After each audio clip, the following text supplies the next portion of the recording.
చిన్నప్పుడు కూడా మాది రాష్ట్రీయ స్వయం సేవక సంఘ్ బ్యాక్గ్రౌండ్ ఉండడం వలన మా ఇంట్లో ఆర్ఎస్ఎస్ భావజాలాలు మేము ఆర్ఎస్ఎస్ స్వయం సేవకుడిని భావజాలం ఏంటి మా ఇంట్లో మిడిల్ ఆఫ్ ద హౌస్ అందరూ కూర్చుని సమావేశం చేసేవాళ్ళం. మా అమ్మే టీయో పాలో పండ్లో ఇంకోటి తెచ్చిచ్చేది, మేము తినేవాళ్ళం, అందరం కలిసి తీసుకునేవాళ్ళం. అలాగే ఇప్పుడు మీరు ఎప్పుడైనా ఆర్ఎస్ఎస్ క్యాంప్కి వెళ్ళండి, అక్కడ ఎవరు మిమ్మల్ని క్యాస్ట్ అడగరే. మా పిల్లలు కూడా చదువుకున్నది దానికి సంబంధించిన స్కూల్ కాబట్టి నాకు తెలుసు. ఇంకేంటి, అలాగే మా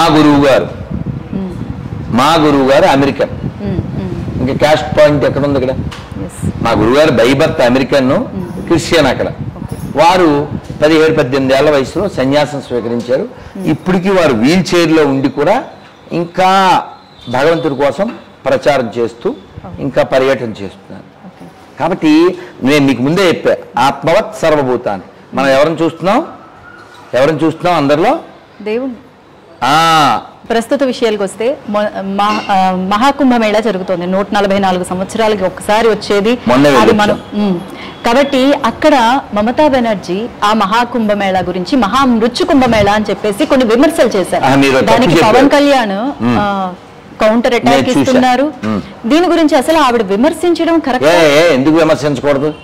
ఆవిడ పేరు ముమైత్ ఖానే కదా. ఆశ్చర్యపోవట్లేదేంటి? అవాక్ అవ్వలేదా? టైడ్ యాడ్ రావట్లేదా? అదే నాకు మైండ్ బ్లాక్ అయింది. ఏంటి నేను ముమైత్ ఖాన్ అన్నానా లేదా ముమైత్ ఖానే? ఎందుకంటే she not Hindu, she disguised as Hindu అంతే. ఉదాహరణకి ఇప్పుడే తలుపేశారు శివాలయం. మీరు ఎప్పుడన్నా అభిషేకం చేశారా?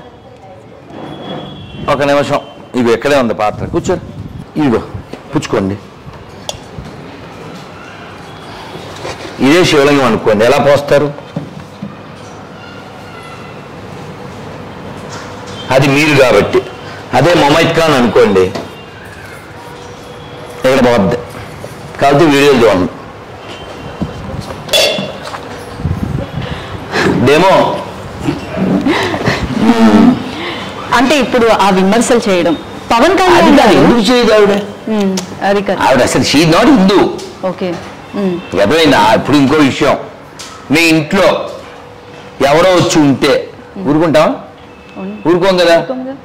కానీ ఆవిడ బంగ్లాదేశ్ వాళ్ళు వస్తే వాళ్ళకి ఆధార్ కార్డులు ఇస్తుంది. ఎందుకంటే ఈ శక్తులన్నీ దేశాన్ని ముక్కలు చేయడానికి ఉన్నటువంటి శక్తులు. ఇక్కడ పవన్ కళ్యాణ్ గారు ఏమన్నారు? వారు అంటే సనాతన ధర్మాన్ని ముందుకు తీసుకువెళ్ళడానికి, అసలు మన ధర్మాన్ని, మన హిందూ ధర్మాన్ని, హిందుత్వాన్ని ఎవరన్నా విమర్శిస్తే తొక్కి నారతీస్తా అని చెప్పేసి చాలా ఫైట్ చేస్తున్నారు. అంటే అటు తిరుమల లడ్డు విషయంలో కానీ, అపవిత్రం విషయంలో కానీ ఆయన గత కొన్ని రోజులుగా ఆయన ఒక్కళ్ళే మాట్లాడుతున్నారు. చెప్పాలంటే ఒక పొలిటీషియన్ అయినా రాజకీయాల్లో బిజీగా ఉన్న ధర్మాన్ని కాపాడాలి అని చెప్పేసి ముందుకు తీసుకువెళ్తున్నారు ఆయన. అంటే మీ దృష్టిలో ఆయన మీద ఉన్న అభిప్రాయం ఏంటి? ఇంకా మాట్లాడేవాళ్ళు పెరగాలి. ఆయన ఒకడే మాట్లాడడం కాదు, సందర్భం వచ్చిందని చెప్తున్నా. మీరు అడిగి ఉండాలి యాక్చువల్గా, పాపం మీ దృష్టికి వచ్చిందో లేదో. తిరుపతిలో కొండ కింద ఆధ్యాత్మిక నగరం తిరుపతి. ఉదాహరణకి మీరు ఎక్కడైనా బార్ అండ్ రెస్టారెంట్ పెట్టాలనుకోండి, ఊరవతలు కూడా పెట్టచ్చు, మందు కొట్టేది. కానీ తిరుపతి కొండ కింద పెట్టక్కర్లేగా, పెట్టకూడదు కదా, తప్పు కదా. మీరు చాలా రియాక్ట్ అయ్యారు కదా, మీ యొక్క కళ్ళతో మీ భావాన్ని వ్యక్తం చేశారు కదా. దానికి ఎవడో డిజైన్ చేశాడు ముంతాజ్ హోటల్ అని. అక్కడ ఈ అక్కర్లేని అసాంఘిక కార్యకలాపాలని చేస్తారట. దానికి ఆంధ్రప్రదేశ్ గత ప్రభుత్వం వేరే ప్రాజెక్టు దేవలోక్ అని, వేరే ఆధ్యాత్మిక నగరం, అంటే replicas of all spiritual holy places, అలాంటి ఒక ఆధ్యాత్మిక నగరాల్లో ఉన్న భాగాన్ని ఆ ముంతాజ్ హోటల్కి ఇచ్చారు. సో అది కట్టి స్పాలు, అదేదో ఇంకా జిమ్లు, రెస్టారెంట్లు పెడతారట. అది తప్పు, అక్కడ పెట్టకూడదు. కొండ కింద అది ఎక్కడన్నా పెట్టుకోండి, కొండ కింద ఆ ముష్టి పని చేయకూడదు కదా, తప్పు కదా. దాన్ని చైర్మన్గా ఎలక్ట్ అయిన వెంటనే బిఆర్ నాయుడు గారు త్వరలో అది అనుమతులు రద్దు అవుతాయని చెప్పారు. కానీ దరిద్రము దౌర్భాగ్యము ఆంధ్రప్రదేశ్ ప్రభుత్వం దానికి అనుమతులు ఇచ్చిందని తెలిసింది. ఖచ్చితంగా హిందువులందరి తరపున నేనొక్కరిని మాట్లాడితే సరిపోదు, వేరే వేరే స్వామీజీలు నిరాహార దీక్షలు కూడా చేశారు. పవన్ కళ్యాణ్ మాట్లాడారు. ఏం హక్కు ఉందని, ఏం ఉపకారం అండి, ఎవరి డబ్బు ఎందుకు ఇవ్వాలి, చర్చిలకి మసీదులకి ఎందుకు ఇవ్వాలి? ఇప్పుడు ప్రభుత్వాల గురించి వచ్చింది కాబట్టి అడుగుతున్నాను. రేపు రంజాన్ రాబోతుంది కాబట్టి రేవంత్ రెడ్డి ప్రభుత్వం అంటే తెలంగాణలో ప్రభుత్వం ముస్లింలకి 1 గంట ముందు వెళ్ళిపోవచ్చు అని చెప్పేసి చెప్పింది. అయితే దీని మీద కొంతమంది బీజేపీ వాళ్ళు ఒక టోకన్ రైజ్ చేశారు. అంటే హనుమాన్ దీక్షలు, అయ్యప్ప మాలలు, భవానీ మాలలు వేసుకుంటున్న హిందువులు కనిపించట్లేదా అని.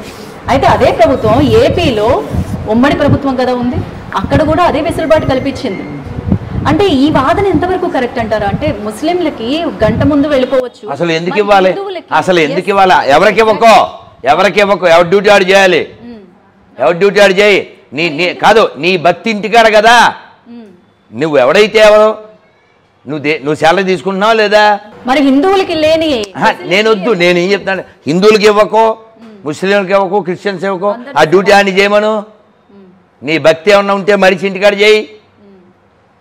ఇప్పుడు ఎవరో పోలీస్ శాఖలో ఉన్నారో అయ్యప్ప మాల వేసుకోవాలి, దానికి పర్మిషన్ కావాలి. పిల్లలు స్కూల్కి అయ్యప్ప మాల వేసుకెళ్తే ప్రిన్సిపల్కి వాళ్ళకి పోయేకాలం వచ్చేస్తుంది. మరి శాంతాక్లాజ్ ఎవరు?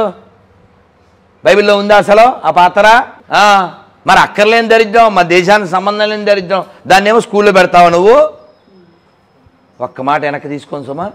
ఇప్పుడు విదేశాల్లో కానీ ఇక్కడ దేశంలో కానీ కృష్ణ భజనలు, శోభాయాత్రలు చేసుకుంటూ ఉంటే హిందూ ధర్మాన్ని ముందుకు తీసుకువెళ్తున్నారు అంటారు. అదే ఒక గ్రామంలో లేదంటే ఒక ప్లేస్లో చర్చి కట్టాలన్నా వాళ్ళు కూటమిలు అనేది ఏర్పాటు చేసుకుంటారు. అప్పుడు మాత్రం అంటే అన్యమత ప్రభావం అది ఇది అని చెప్పేసి అంటున్నారు. అంటే మనకు న్యాయం వాళ్ళకు న్యాయం అంటారా?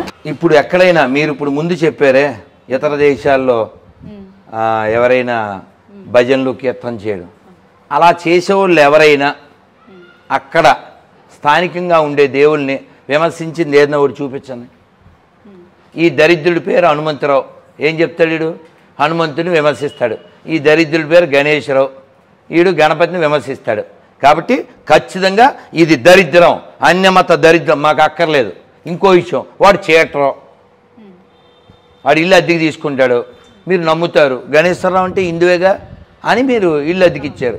ఇల్లు అద్దెకిచ్చాగా ఆడు మైక్ పెడతాడు, అదేంటంటే నీ మీద మళ్ళీ ఎదురొస్తాడు. కాబట్టి ఆ దరిద్రాన్ని ఎదుర్కోవాలి వద్దా?